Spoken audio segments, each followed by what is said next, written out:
What's up, family? I am in the building today with a good friend and dear brother. He is a professional in financial services. We both had stints at JP Morgan Chase, but didn't know each other at the time. We've met years ago, man, in a very, I would say, very good Bible study experience, right? I Yes, mean, and absolutely. he's now also an author, and we're going to talk deeply about his work. Michael E. Holden is in the building. Hello, hello. Welcome, welcome, welcome. Yes, It's sir. good to have you, man. Good to, this is not your first time to the Philadelphia area, No, actually, my father-in-law lives here, right? so I spent some time before flying out to come join you.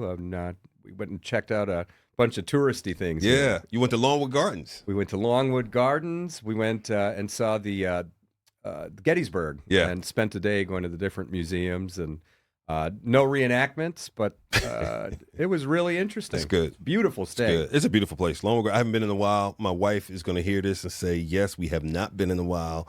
We need to do that," and so on and so forth. So, you've had a interesting journey, man. You've had tons of experience in financial services. You've been a business professional. You've been obviously a student, and you're saved. You know our Lord and Savior Jesus Christ. But you're now an author, and I want to hold this up for a second, people. Michael Holden's book, Authenticity Deficit: What Financial Advisors Need to Be Relevant. Why this book? Why now? Yes, sir. I think in the world that we live in, James, I Yeah. think, well, there's a whole lot of hurt. Mm. There's a lot of confusion. There's a lot of false narratives with each of us and how we address ourselves Hmm. specifically. And I think raining or not raining, how about sprinkling some sunshine Mm. on the darkness that is within us and the way we talk to ourselves Yeah. is absolutely needed right now, perhaps more so than ever. Hmm. And I felt called, Mm. James. I felt called, and it was tumultuous. I think I do believe that God doesn't call on the equipped, He equips the called.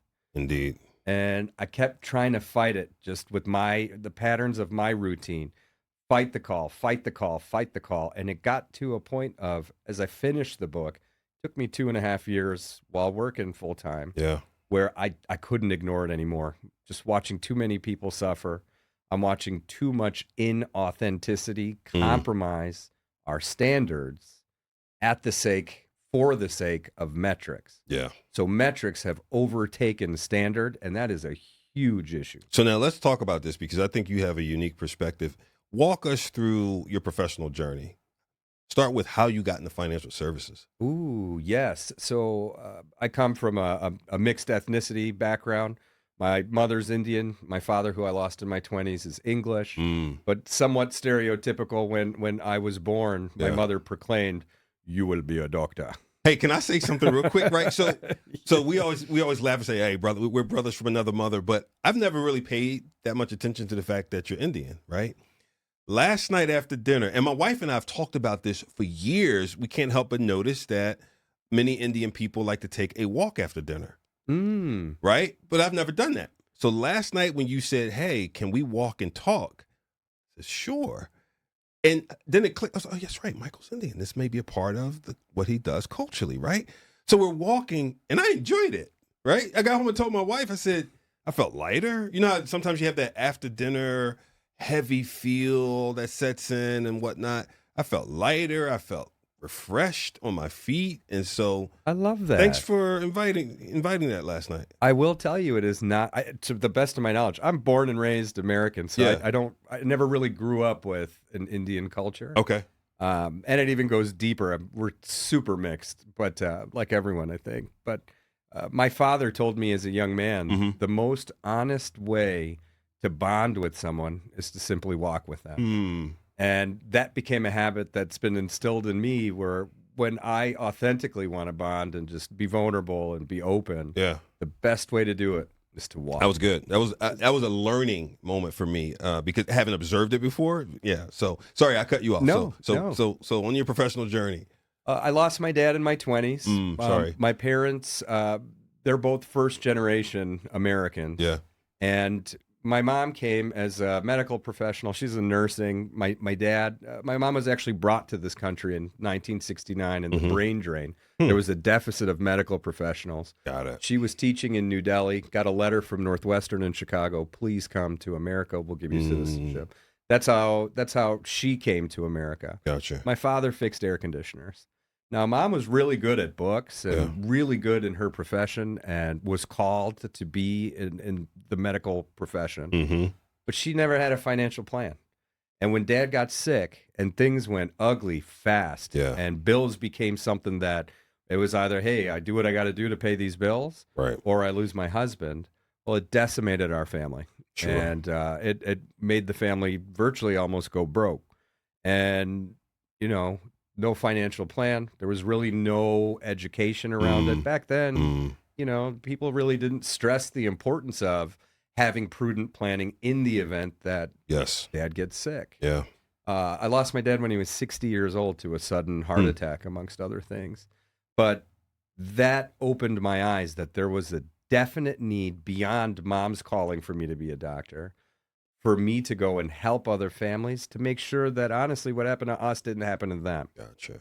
And it seems like I love just speaking simply. I think I went out of my way to write this book in just clear, plain, easy to understand English. It is. Thank you for that. Well, I think when we get in finance, you Yeah. start to speak in this jargon, and people have no idea, and you just have circles run around you, and it's like I have no idea what's going on. Yeah.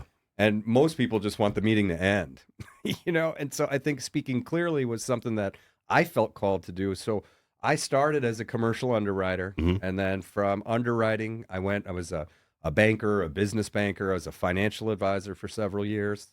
Then I got into management, into senior management, and then executive style management. And again, at that point, so that I just glossed over 20 plus years. But that's good. I mean, so you went through several layers. You didn't jump in, quote unquote, at the top. You worked your way up and have seen all these different things in terms of how financial services operates. Yes. In terms of the client facing and the not client facing, so to speak. Yeah, and thanks for even saying that. For specifically, I've had my toe dipped professionally in almost every pool of retail finance. Yeah. So if it was finance for the masses, I did it. If it was finance specifically for a very niche group of business, I did it. Right. If it was the private client group, I did it. And so truly, as I sit in this chair, I have seen the many facets of all the different types of segmentations within retail finance. Yeah. So when you sat down to start writing Authenticity Deficit, which, if I remember correctly, had 3 turns of the crank, in terms of you rewrote it. It did. Right? It did. Twice did. after the original. What did you want to achieve when you started? And then we'll come later to, what you hope people take away from it. But when you first sat down, what was the thesis? What was this is the problem I want to solve? Yeah, I think quality of care is diminished when you're not called to do it, when you're not real about doing it, and when you somewhat hold out that the quality of care is first, but it's not. Gotcha. It's not. Now, what I'll say too is I had this notion of, in the early 1900s, they gave us the IQ, which was the intelligence quotient. And you literally had kids running around in recess bragging, I have a higher IQ than you. And the IQ was a condemnation because there was nothing you could really do about it, right? And so the IQ is somewhat of a bogus quotient. Then we get to the early 2000s. They gave us that EQ, right, which I studied, the emotional quotient, emotional intelligence. I was an advocate. I am an advocate of it. It worked. Right. But what was so hopeful about the EQ quotient, this emotional quotient, is that you could do those push-ups and get better at it. You can actually have a awareness of what is my emotional quotient in this and see an increase or decrease and help yourself. Now, I've done it. I believe in it. So, well, what's next? Right. Particularly after all of these events in our society, I'm proposing that we now look and turn to the authenticity quotient. And authenticity, I mentioned it. It was a $12 word, and we keep using it and using it and using it, where I think we're diluting something that is so powerful. Authenticity in every single facet of how we exist is, in regard to the book, authenticity is the percentage gap of what's in it for me versus how can I serve you. Mm. And we say that our quality of care is all about serving, but if we're honest with ourselves, especially in wealth management, how much about it is what's in it for me? Yeah. And that's a gap in authenticity. But now, to your point of writing this 2 and 3 and maybe 4 times now, I think AQ is applicable across all of our hearts, across all of the world. Yeah. So it's no longer, all right, I'm a financial advisor, what's in it for me? How about I'm a husband? How much am I acting on my behalf at the sake of what I'm supposed to be doing for my wife? Yeah. And take that to my kids. Take that to how I exist in my community. How authentic am I? How much am I serving myself versus how much I can be serving others? Yep. And I think humans, all of us have to feel like we're growing. I think I was sharing this with you last night. We have to feel like we're growing and we have to feel like we're contributing. Mm-hmm.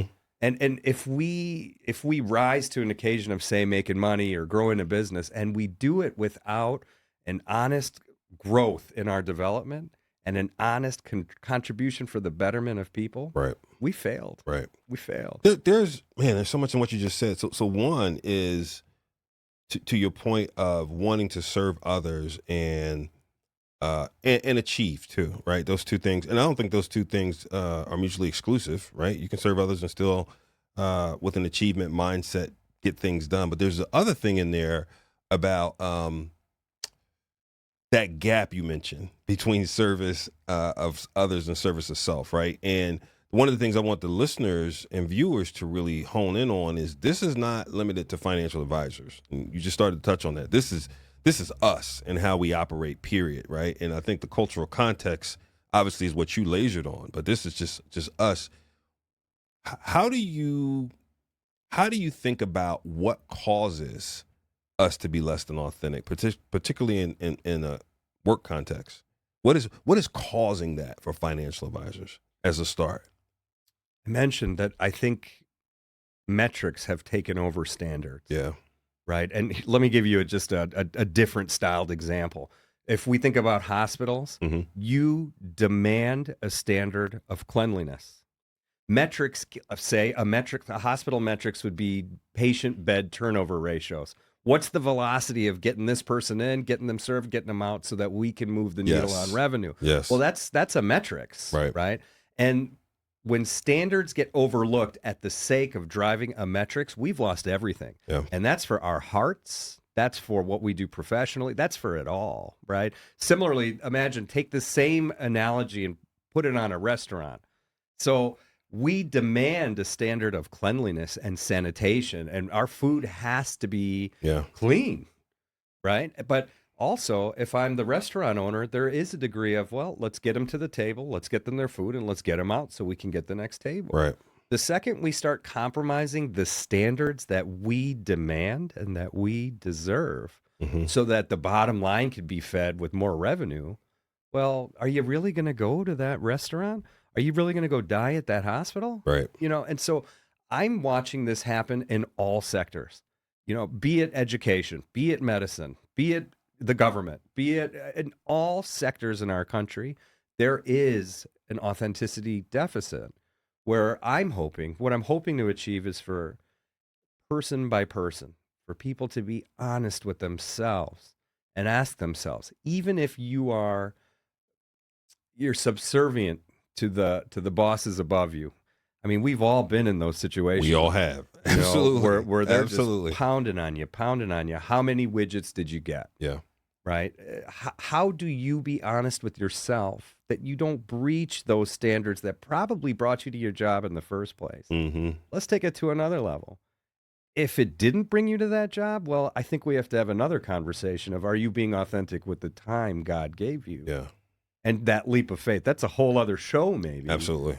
But I think these are some very serious things that we have to discuss. Yeah. And so it started as an honest, like, I just hope to get people to start talking about. And were there a this. few observations that really kind of pushed you over, that broke, what was the straw that broke the camel's back? Because it sounds like you had a number of observations in your corporate context, right, with working with financial advisors and whatnot. Was there a series of observations that finally made you say, that is enough, I've got to talk about this?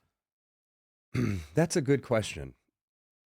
Yes and no. Okay. Because one of the things I mentioned in the book, and that I'll mention now, is that we don't have to have a breaking point to be closer to our authenticity. Yeah. If we're closer to our authenticity, we could change the job that we're in.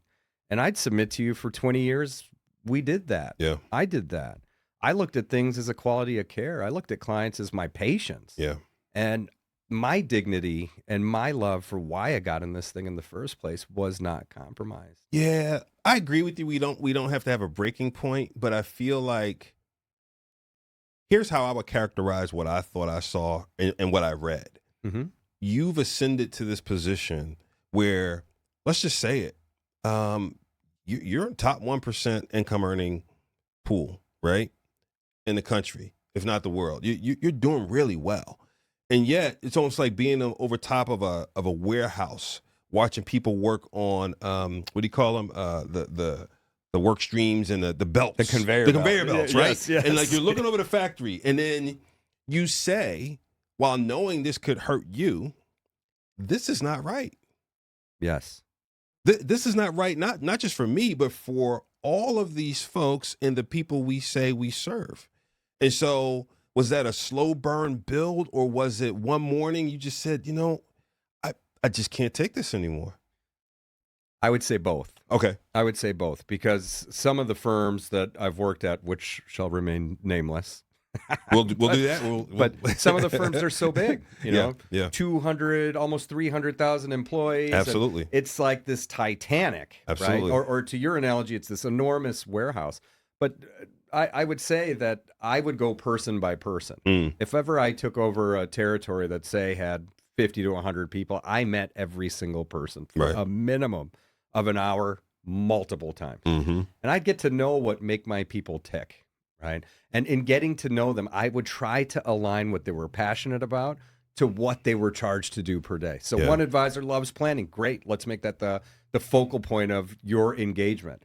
Another advisor loves a client appreciation things. Great. Let's implement that into your practice. Yeah. So you pair people, and you use your authority to enable your people to be their best selves. Right.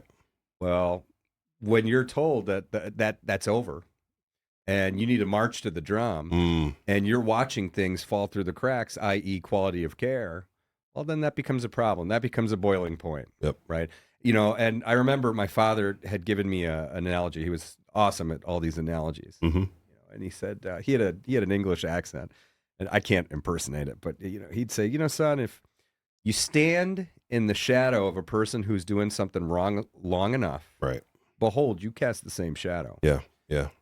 And that haunts me, right? Yep. So to answer your question, was there a boiling point? When there were breaches and things that I thought were easily solvable, just don't do that. Yeah. Just don't do that. Yeah. Why are we pushing this hard? Yeah. It's not that serious. So I'm going to use another metaphor, and I'm going to do this constantly because I want people who are in different work environments to get this, right? Let's take it to landscaping. You're a landscaping foreman. You drive to different sites and work and oversee the different teams working on different commercial and residential properties. As a part of what you started to do, your idea was, let's help our customers grow great lawns. They want the greenest lawns, the most healthy lawns that will be there year over year. We're going to plant the right shrubs and whatnot. And then you find out that the materials that are being used are not great materials. The fertilizer is subpar, the whatever, right? And you start talking to your people who do the work, and you say, well, listen, don't do that. Oh, no, but that's the fertilizer corporate sent. No. We shouldn't use that. That is over time going to kill that grass. And so then you get a call from corporate who says, hey, man, you overlooked these 25 teams that consist of about 150 people, and we heard you're telling them not to use the corporate sent fertilizer, to go get this other stuff, right? Turf good. We don't do that. And you say back, but no, the stuff you sent is going to kill that grass over time. And they say, well, but listen, that is what we're using. That scenario is kind of what I hear you saying. Yes. And Okay. that scenario, well done, sir, because that is exactly this type of authenticity deficit where metrics overtake standards. Overtake standards. Right? Yep. And so I've been in those situations a million times. Yeah. And you as an executive, I'm sure you have as well. Yeah, absolutely. I was the type of guy for the past 20 plus years. What I would do is Yeah. I would sit down and I would figure what the deficit was Yeah. in the corporate issued material Yep. and use whatever I had in front of me to change it. So now let's talk about the different people in that scenario. You've got the guy who's the closest to the grass that puts down the fertilizer. You probably have the on-site supervisor. Mm-hmm. Then you have you who oversees these teams, and then you're the conduit to corporate. Let's talk about each person. For the person who's closest to the grass, what do you encourage them to do if they really feel like they're in the wrong place? Because in the book, one of the things you do really well is not only shine a spotlight and, for lack of better terms, expose what some of the challenges are, you then start highlighting decisions people may want to make. Well, actually, let me insert a step in between. You put a spotlight on and kind of expose what the challenges are. You ask people to kind of do a self-assessment Yes. of where they are, okay? And then you say, okay, if this is the place you still want to be in this profession, there are a couple different things you could do, right? You could still stay with a firm. You could hang your own shingles, do your own thing, or you could do, I forget what you call it, advisory, like be a Go independent. independent, yeah, and so on and so forth. Taking back to the example of landscaping, the guy who's closest to the grass, he does the self-assessment and say, this does not feel right. What do you suggest to him? One is you have to start. The greatest training room is the room where you're by yourself in silence, right? That's the first. The first is you got to get honest with yourself. Yeah. How passionate are you about this? Yeah. Is this the hill that you're going to die on, right? However, you also, like, are you a rookie? Have you been doing this for 20 years? Do you have the skills to go do this and solve this problem on your own? Meaning, can you fix the issue yourself, or are you bankable to make sure you can go get another job? What are you saying? Can you fix this problem by yourself? Got it. Okay. Or can you go start your own business to solve this problem? Got it. Right? Got it. Because in the book, I address senior and rookies. Yeah. Right? Am I being provided by this company I'm working for the best tools available for me to do the best job, just via my own integrity? Yep. Right? So that's the thing. And I opened with, is this the hill you're going to die on? Yeah. Right? Yeah. In this analogy, if I'm the first person on the line, am I going to see that there's a huge issue here? Right. If I do, well, let's think of the options. Yeah. Right? But the biggest thing is I want people to go beyond, not like just beyond getting the job done. Mm-hmm. I really want people, this is such a formative experience for me because this is a big deal I walked away, James, from my career. Well, let's talk about that. Let's not gloss over that. Yes, I mean, because in writing the book, I have to imagine that you knew, because we both know the different environments we've been in, you knew this was not going to go over well. I absolutely knew. How did you count that cost? You know what? I think living a life of Excel spreadsheets and living a life of what percentage to goal. Yeah. I think this was not about that. I think this was about, hey, he's calling. He's calling. And I kept doing the Heisman. Nope. I just got to get this project done. I just got to go do this. Maybe I'll go do that. Maybe. And then I found that I was not listening. And that scares me more to than God's calling. To God's calling. Yeah. And that scares me more than anything. What did the calling feel like? Yeah. It's, when you're in silence and you're in that room, that's the mega training room is when you're by yourself. Yeah. Just that in your gut that there's something in you that you need to share. Prayer time and silent time. Prayer, petition, thankfulness, right? And you just know, you hear it, like there is something that I was allowed to experience that if I share it, and I share it with the family, I share it with people in the community, and you watch them change. Right. All of a sudden, you can see his calling through what's happening through his people. Right. And so let me say this. I am not an expert in authenticity. I opened it. I opened the book by saying I am not Yes. like a guru in this, right? But I am feeling called that to at least open this conversation for us as a people to to start discussing. Yes. Just start discussing. Are you authentically where you should be? But let's just very loosely unfold this and say, imagine if we were all so honest with ourselves. Yes. And we position ourselves to be in a spot where we love ourselves and we love what we're doing and we love, right? The world will be a better place. Yes. Authenticity will be back. I grew up in the 80s, right? Yeah. Growing up in the 80s, having a black party was a regular thing. And you would have a Republican sit at the same table as a Democrat. No one even saw it that way. Yes. And people would come and tell you, well, based on my research, these are my views. And based off what I've seen, these are my views. And people would just continue with eating their hamburgers and hot dogs. It wasn't a thing. Yeah. People were, I would submit to you, a little bit more comfortable in their skin back then. And all of us are uncomfortable in our skin right now. Yes. So the only way for us to grow out of this, earn our way out of it, is to start getting comfortable in our skin. Yeah. And the only way to get comfortable in your skin is to be honest with yourself and start assessing every portion of your life that doesn't allow you to be honest with yourself. Yeah. That's good. So obviously you did that, and you've probably coached some other people through doing that. I am interested that, or I do find it interesting that even though you had the calling, you didn't have the prompting to count the cost. And I'll tell you why. I remember even going through a conversation with a few folks when we were figuring out how to respond during the George Floyd moment. I remember a friend of mine saying to me, I definitely want to do something, but I know it's going to cost something. And I remember walking away from that conversation saying, yes, it will, when you make, what will be viewed as a radical change. And I say that because I think when you have a calling, to many it's radical because they don't get it. And just like I said to you last night, Yes. I've come to understand that God gives a vision to a person, not a committee. So there won't be 8 people around a table high-fiving. Yes, that is the calling. You've got to go when you have it. But I found myself and some other folks who you do have that moment of, oof, this is gonna, this is gonna cost something. So you didn't have that moment. So now, post you putting out the book, being vocal about the challenges and whatnot, how would you speak to what that has resulted in for you personally? In counting the cost. Yeah. It's been close to 3 years that I've been working on this book. Yeah. And 3 times of rewriting it. And really, I had to get the buy-in and support from my wife. Yes. And so we did count the cost.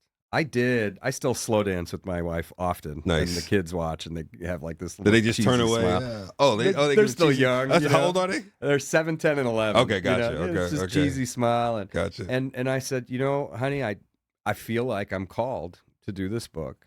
I feel it in my heart. I feel it in my skin. And I've been wrestling with it for years. And by answering this call, we have to be prepared that everything in our life as we know it may have to be given to God. Mm-hmm. And so, right, I'm not on an executive salary anymore. I'm not independently wealthy. But I am wealthy in faith. Yeah. And I do believe this is part of being authentic. This is part of putting the money where your mouth is, right? Is it these companies that clothe me and feed me and provide for me? Yes. Or is it God? Yeah. Now, I think faith in the little things like we were talking about are easy to exhibit. Mm-hmm. Oh, God will get me safely from Chicago to Pennsylvania. That's faith. Right. I have faith. Just little things, God's going to let me get over this cold, I believe, right? But then all of a sudden it's like, well, God's the one who actually provides for how I provide. Yeah. My kids are his kids. My wife is his kid. My mom is his kid, right? And so I'm in a moment where, oh man, I am showing that I believe it's God who not only gives me bread, but butters my bread. Yeah. And I have faith. We'll see. Yeah. We'll see where this goes. That's good. But the truth is, dude, it ain't easy. I know that's right. And so if you want to take this journey, one of the things you mentioned is start with the self-assessment. Yes. Start with the self-assessment. The second thing is, and not necessarily sequentially, but you talked about this authenticity quotient. That's interesting. Yes. How would that evolve? So thanks for bringing up the assessment. Yeah. As I was telling you last night, that's where I just stonewalled. Okay, we got the book. It's hard to concentrate and get all that in order. But I was working on an actual test for people to take. Got it. And I just kept getting stuck. And finally, I just submitted it to the website to create. Nice. It should be done in the next 2 weeks. Nice. And what I'll tell you is I'm thinking for everyone on this radio station that we have a window, James, where people can take it for free. Oh, okay. Okay.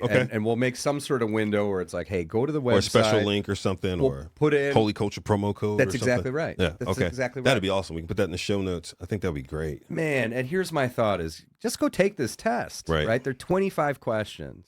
And this 25 question, it's not calculus. It's more like algebra, because to take things that are profound and keep them simple is what I want to do. Right. Let's keep this simple.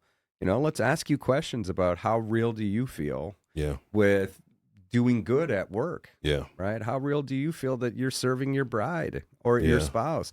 How real do you feel that you're doing what you believe or what God's called you to do as a parent? And let's gauge that 1 to 5. Let's tally that up and let's look at a score. Then what'll happen is you'll get a framework. So you hit the enter button, you finished your assessment.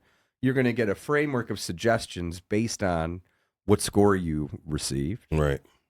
And then I would say, all right, now wait 14 days, wait 7 days, wait an amount of time. Now we've just planted these frameworks. They're not like pro sports drills. They're just trying to get you to look at what's in front of you differently. Right. You look at it differently, come back to this test 14 days later, whatever amount of time, see how you fare. See how every day becomes different. Yeah. When all of a sudden, I always say, it's the dog that should wag the tail, not the tail that should wag the dog.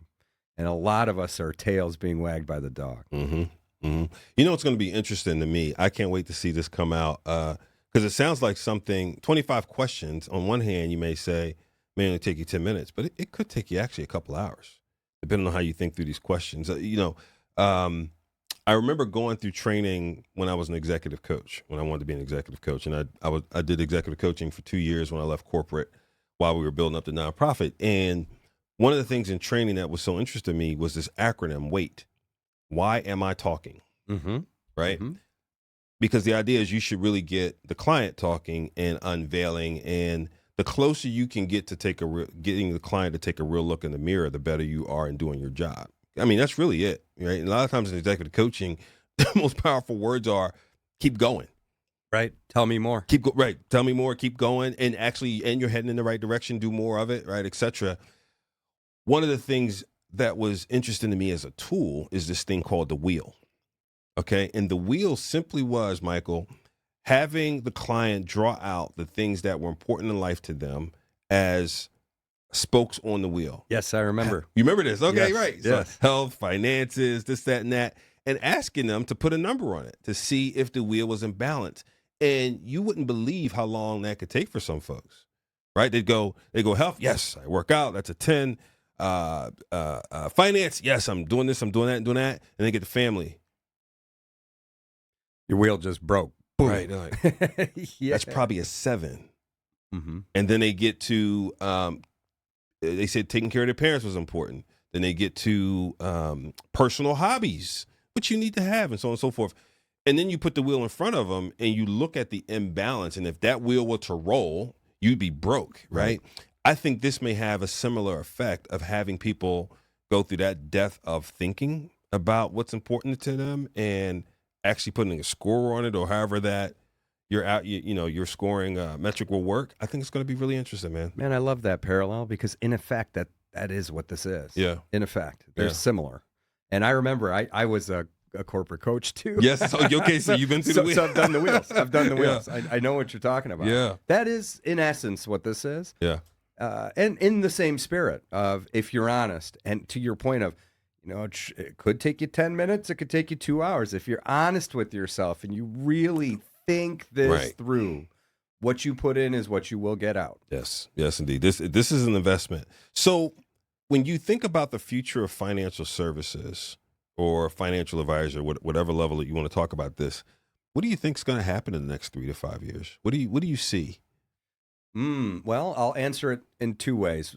Regarding financial services, I think humans will always the most the the the most powerful way you can honor a person in love is to listen to them. Mm. And I'm watching AI. I'm watching all these programs, and digitization is real. Yes. Right. There will be an extraordinary amount of wealth management taken over by bot something. Yes. I mean, it's just common sense. I'm not some fortune teller. It's right here, It's right in now. front of you. Yeah, you know? absolutely. But humans will require humans. Mm-hmm. It's just the way it is, especially when it comes to your money, Mm-hmm. right? Mm-hmm. Similarly, same as such in the medicine and all fields, we can replace humans with a lot of digitization, but humans really won't allow that, right? Think about how many times you call in and they're like, press 1 for this and press 5. How many of you honestly said, stop it, I need a human, Yes. right? I mean, I know I have. I do it weekly. Yes. Stop, I need a human. Where do I think wealth management? I think there will be a portion that's digitized. I think there will be a portion of the people who take these points seriously of how important active listening is, of how important it is to serve before you serve yourself. Yes. They'll survive. Yeah. Everyone else will be digitized, right? And that's speaking kind of business to business. On the client side, I think clients will require a person who listens to them and who actually respects them and provides value. That's the biggest thing. Like, look, I could like you. You could take me to the proverbial baseball game per year, but if you don't provide value, I'm not rolling with you. Yeah. Right? Yeah, that's fair. All right. So as we wrap up, if you had it your way, 2 years from now, what will you have seen as a result of this book and this effort? And you fulfilling you walking in your, I don't want to say fulfilling because I don't know if we ever fulfill it, but you walking in your calling. You know, James, if we can provide a pathway for people who are interested, people who want this, to be comfortable in their skin and to start assessing their environments and empower them, take the leap of faith. If this thing isn't feeding your soul, well, let's make a framework to formally. It's not feeding my soul because 1, 2, 3, 4. Yes. And you know what? For 1, 2, 3, 4, I'm going to do 1, 2, 3, 4 and get my power back. Yeah. Because so many of us are limping through the day with no energy, with no fulfillment, with no actual growth. Yeah. I don't believe that's what God intended for any of us. Yeah. And we get so lost with the robe of our patterns. I got to pay these bills. Well, I'm doing good on my numbers for the quarter. I'll start looking next quarter. And we just become subservient to walking around not fulfilled and with no energy. And a lot of us are uncomfortable in our skin because of that. Yeah. And that comfort, I think, is the Holy Spirit, right? I think when you can walk around and know that what you're doing with right now, not yesterday, not tomorrow, right now, if you are being used the way you feel called within that moment, your happy factor is done. Yeah. You don't even have to do all the stuff that people do with their yoga and this and that. You know, if it starts with, am I happy today, right now? Right? And so my hope is that people get comfortable in their skin, that they get curious to have these conversations.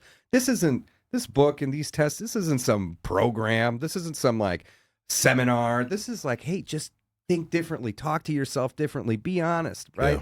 And start assessing, look at your world through your authentic eyes and ask yourself, is this where I should be? That's good. And, you know, with the tools you're dropping to go alongside this is going to be great. Hey, listen, people, I need you to pick up Authenticity Deficit by my good friend and brother, Michael E. Holden. And then check the show notes because we'll have the link to the Authenticity Quotient, and you will be able to use a Holy Culture promo code, we believe. Yes. And be able to do it free for a limited time. So please pick up the book and be ready to go do your Authenticity Quotient work. James, I am just so humbled by you, brother. Oh, man, thanks, brother. And you are a man who has answered his calling. And you know better than anyone that it ain't easy. It's not easy. But when you do it, you're comfortable in your skin, and you know you're making the best use out of your time. And just time with you yesterday, time with you now. I'm just so thankful. Thank you, brother. I love you, man. Thanks Thank for you. coming. Love you too, brother. Thank you.